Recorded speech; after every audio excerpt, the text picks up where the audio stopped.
Pansus DPRD Maluku komitmen selesaikan persoalan Pasar Mardika.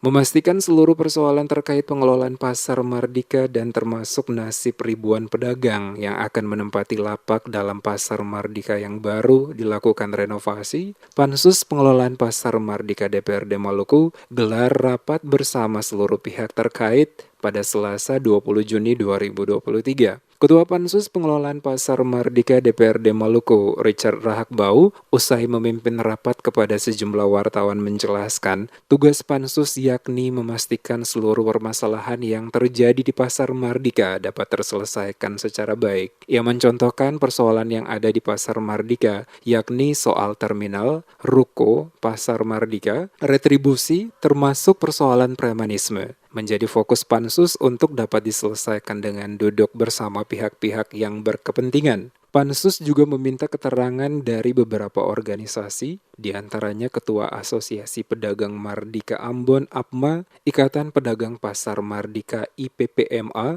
Ikatan Pasar Mardika IPM, dan Asosiasi Pedagang Kaki Lima atau ASKL. Pansus akan kembali mengagendakan rapat lanjutan dengan mengundang pihak-pihak lainnya, diantaranya pemerintah Kota Ambon dan pemerintah Provinsi Maluku untuk memetakan kewenangan yang diberikan oleh pemerintah provinsi kepada pemerintah Kota Ambon soal kawasan Pasar Mardika. Semua pihak harus dapat duduk bersama untuk menyelesaikan permasalahan ini, karena masyarakat butuh kepastian, terutama para pedagang, sehingga mereka dapat berjualan dengan tenang tanpa ada gangguan atau persoalan yang kembali terjadi. Oleh karena itu, kata Rahakbau, komitmen Pansus Pengelolaan Pasar Mardika DPRD Maluku untuk menyelesaikan seluruh persoalan di Pasar Mardika guna memastikan semua pihak mendapatkan rasa keadilan yang sama.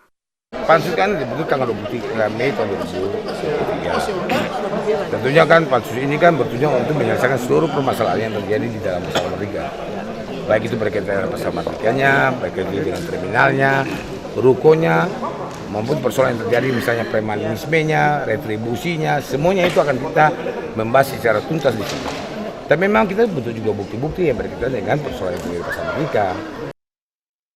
Seperti diketahui, sampai dengan saat ini banyak muncul berbagai persoalan terkait rutinitas di kawasan Pasar Mardika, mulai dari penyewaan ruko, kewenangan dalam terminal, retribusi, penempatan pedagang di dalam Pasar Mardika, dan berbagai persoalan lainnya.